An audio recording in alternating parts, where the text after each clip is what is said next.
Welcome back to Iqbal کا پاکستان. جو be be یہ سوال کر رہی تھیں ان کا ہم نے میرے خیال سے کوئی جو وہی پرابلم بار بار جو کہ میں نے میرے خیال سے پہلے شو سے ہی یہ سوال اٹھانا شروع کر دیا تھا کہ بہت مشکل ہے لوگوں کے لیے اور لوگ خوف زدہ بھی بہت زیادہ ہیں. نہیں علی دیکھو، جیسے کہا کہ حضور کی سنت سے سیکھیے. اوور نائٹ کوئی آدمی اپنے آپ کو سسٹم سے ڈس انگیج نہیں کر سکتا ہے، اور نہ ہم یہ کہہ رہے ہیں. حضور صلی اللہ علیہ وسلم کی سنت بھی یہ ہے کہ پہلے انسان کے دل کے اندر تبدیلی آتی ہے، انسان کے اندر روحانی تبدیلی آتی ہے، اور آہستہ آہستہ جب انسان اس روحانی سفر پہ چلتا ہے تو وہ خود اس قابل ہوتا ہے کہ فیصلے کرے کہ میں نے کس چیز کو چھوڑنا ہے، کس چیز سے وڈرا کرنا ہے اور کس چیز کو میں نے تبدیل کرنا ہے. تو پینک کرنے کی ضرورت نہیں ہے. وی انڈرسٹینڈ، کوئی بات نہیں. ایک پوری دنیا، آخر مسلمان بچے یورپ اور امریکہ بھی تو جا رہے ہیں پڑھنے لکھنے کے لیے. ہم کوئی آئسولیٹ کر کے ان کو کسی ڈبے میں تو بند کر کے نہیں رکھ سکتے ہیں. مقصد ہے کہ آپ کے اندر روحانی طور پر اتنی بڑی تبدیلی ہو، آپ کے ویژن، آپ کی سوچ، آپ کی فکر مضبوط ہو، آپ کا قلب زندہ ہو. انشاءاللہ العزیز یہ ساری تبدیلیاں آپ کے وجود سے خود بخود آئیں گی. آپ کو اسٹرینتھ ملے گی، طاقت ملے گی کہ نہ صرف آپ اپنی ذات کو تبدیل کریں بلکہ اپنے ماحول، اپنی ملک و ملت اور قوم کو تبدیل کریں. جیسا کہ آپ یہ دیکھ ہی رہے ہیں. اسی لیے جو ایمفسائز کرتے ہیں اقبال ملت سے جوڑنے کا، جی بالکل، یہ جو بات جو ساری رموز بے خودی کی وزڈم ہی یہی ہے کہ فرد تنہا کچھ نہیں ہے جب تک ربط ملت نہ ہو. کنیکٹ کریں اپنے ساتھ، networking, like minded people and bring them on forefront. جیسا کہ آپ دیکھ رہے ہیں کہ پورے پاکستان کے علاوہ جو پاکستانی یا مسلمان جو ملک سے باہر رہتے ہیں، کینیڈا، امریکہ، یہ وہ زیادہ اس کی طرف کھنچے چلے آ رہے ہیں because they can see first hand. وہ دیکھ رہے ہیں کہ ان کے ساتھ کیا ڈسٹرکشن ہو رہی ہے آف ہیومینٹی. اور یہی بات تو رموز بے خودی کی وزڈم ہے. اقبال نے جو اسرار اور رموز کیا ہے کہ یار تم اکیلے کچھ نہیں کر سکو گے جب تک ملت سے نہ جوڑ کے رکھو اپنے آپ کو. اور ایک کلیکٹیو کمیونٹی اتنا سالڈ کام کر سکتی ہے جو ایک فرد کے لیے پاسبل نہیں ہے.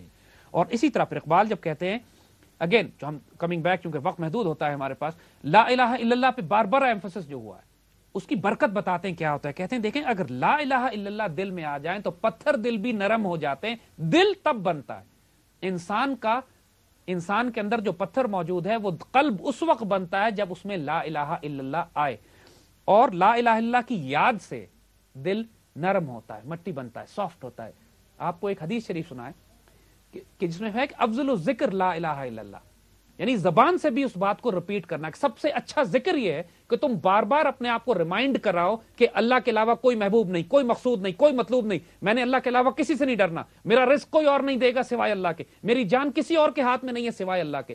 جس طرح ہوتا ہے آدمی عام دنیا میں کوئی مشکل کام کر رہا ہو تو اپنے آپ سے باتیں کرتا ہے، کہتا ہے I can do it, I can do it, I can do it, don't be afraid, don't be afraid. You know, کوئی مشکل کام جو آپ کرتے ہو تو آپ اپنے آپ کو پروگرام کر رہے ہوتے ہو. ایک جب باکسنگ کر رہا ہوتا ہے اور مار کھا رہا ہوتا ہے، کوچ اس سے کہتا ہے کہ یار he is just a man, you can fight him, go and take care of him. بار بار اس کو انسان کو سائیکولوجیکل پروگرامنگ کی ضرورت ہوتی ہے یہ بتانے کے لیے کہ حوصلہ ہارنے کی ضرورت نہیں ہے، یو کین ڈو اٹ. اسی لیے ہم سورہ فاتحہ قرآن میں دن میں کتنی دفعہ پڑھتے ہیں، ہر نماز میں سورہ فاتحہ ریپیٹ کی جاتی ہے. بار بار وہی آیتیں ریپیٹ ہوتی ہیں. بار بار انسان کو پروگرام کیا جا رہا ہے ایک ہی بات ریپیٹ کرا کے کہ یہ کام تم کر سکتے ہو، اٹ کین بی ڈن. تو لا الہ الا اللہ کا ذکر زبان سے ادا کرنا بھی حکم دیا گیا ہے کہ سب سے بہترین ذکر ہی یہی ہے کہ تھنک اباؤٹ دس. لا الہ الا اللہ پہ غور کرو. کتنے خدا تم نے آس پاس بنائے ہوئے ہیں کہ ہوس چھپ چھپ کے بناتی ہے سینوں میں تصویریں. اقبال نے کہا ہے کہ جو خواہش ہے، لالچ ہے انسان کی، وہ نئے نئے بت روز پیدا کرے گی. ہر روز نئے بت پیدا ہوں گے. کوئی مسلمان آج لکڑی کے بت کی پوجا نہیں کرتا، لیکن بہت سارے مسلمان ہیں کہ جو طاغوت سے، کفر سے خوف کھاتے ہیں. جان کا خوف ہے، دشمن مجھے مار دے گا. مال کا خوف ہے، دنیا کا خوف ہے، عزت کا خوف ہے. یہ خوف انسان کو بزدل بناتے ہیں. ویسے یہ سسٹم کیا ہے اللہ میاں نے کیا اس قسم کا سسٹم ہے کہ ہم جب پیدا ہو کے اور مرنے تک جو ہے ایک جنگ کی صورت میں اپنے نفس اور اپنے قلب، یہ جنگ تو کبھی ختم ہونے والی ہے ہی نہیں. ابلیس قیامت میں اگر کسی کو گولڈ میڈل ملنا چاہیے تو ادب سے ہم کہتے ہیں ابلیس کو. یعنی جو اس نے کام کیا ہے، مطلب اس نے اپنے واقعی جو اگر وعدے کی پابندی کر رہا ہے کوئی تو ابلیس کر رہا ہے. یعنی اس نے اللہ سے قسم کھائی تھی کہ اللہ فب عزت کا، یا اللہ تیری عزت کی قسم میں انسانوں کو چھوڑوں گا نہیں، میں گمراہ کر کے چھوڑوں گا. اور کیا ڈیوٹی دے رہا ہے وہ، یعنی اس کی واقعی ڈیوٹی. کبھی وہ امریکن ڈیموکریسی کی شکل میں آتا ہے، کبھی کیپٹلزم کی شکل میں آتا ہے، کبھی وہ ڈکٹیٹرشپ کی شکل میں آتا ہے، کبھی وہ ویسٹرن میڈیا کی شکل میں آتا ہے، کبھی وہ یہ اس کی شکلیں ہیں ابلیس کی. اس کے شیاطین ہیں جو یہ پروڈیوس کر کے انسانوں کے دلوں میں وسوسے ڈالتے ہیں. من الجنت والناس، جنوں میں سے بھی ہیں اور انسانوں میں سے بھی ہیں. ان کا کام ہے وسوسے. کبھی وہ اسپرچل فورسز کی طرف سے آتا ہے جو نیگیٹو شیطانی طاقتیں، کبھی وہ کبھی وہ ہمارے سامنے آتا ہے اس ماڈرن ویسٹرن کیپٹلسٹ سوسائٹی کی شکل میں جو آنکھیں چمکا کے آدمی کو اندھا کر دیتی ہے کہ انسان سمجھتا ہے کہ یار اس سے اچھی دنیا ہی کوئی نہیں ہے. بالکل, مجھے اسی دنیا میں رہنا ہے, مجھے اسی دنیا میں رہنا ہے اور ہمیشہ رہنا ہے. کبھی وہ حکمرانوں کو یہ بتاتا ہے کہ تم نے قیامت تک زندہ رہنا ہے, جہاں جتنی لوٹ مار کر سکتے ہو کرو. الہاکم التکاثر حتی زرتم المقابر, تم کو غفلت میں رکھا کثرت کی ہوس نے, اور مل جائے حتیٰ کہ تم قبروں میں پہنچ. بڑی اچھی آپ نے بات کی. کل میں ایک ڈاکومنٹری دیکھ رہا تھا, مائیکل جیکسن کچھ عرصے پہلے انتقال کر گیا, تو اس کا ایک انٹرویو کر رہا تھا, کبھی میں نے اس کو بولتے نہیں سنا.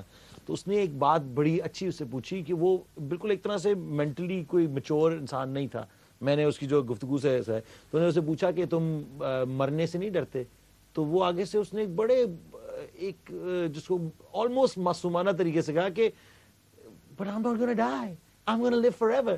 تو یہ جو چیزیں انسان کے دماغ میں ڈال دی گئی ہیں کہ اگر مجھے ایڈولیشن بھی مل رہی ہے دنیا سے یا محبت مل رہی ہے, تو اس کو اتنا پاورفل اپنے آپ کو سمجھنے لگ جائے. وہ کہتا ہے کہ میں ایک ایسے اینٹیٹی ہوں کہ میں کبھی مروں گا بھی نہیں. یہ کفر کے ہیں, اور یو کین سی دیٹ کہ اس کی آنکھوں پہ ایک پردہ کسی قسم کا پڑا ہو. جو شخص اپنے آس پاس, چاہے وہ ہمارے حکمران ہوں یا ہمارے معاشرے میں پھیلے ہوں, جو آخرت کے خوف سے بے خوف ہو گئے, جو اس طرح دنیا میں لوٹ مار کر رہے ہیں جیسے انہوں نے ہمیشہ رہنا زندہ, ان کی بھی یہی مینٹیلٹی ہے. اور چاہے وہ منہ سے کہتے رہیں, اصل میں ان کے دماغوں میں یہ بھوت محسوس گیا ہے کہ وہ ہمیشہ رہنے والے ہیں اور آخرت میں ان کو کوئی حساب نہیں دینا. اسی کا نام شرک ہے, اور اسی کا علاج ہے کلمہ طیبہ لا الہ الا اللہ, کہ جس کے جب انسان پڑھتا ہے تو اس کے اثرات وجود پہ آنے چاہیے. اگر نہیں آ رہے ہیں تو یہ وہ مسلمان ہیں جنہیں دیکھ کر شرمائیں یہود. Very good. We're going to take a break. Once we come back, we're going to conclude the show.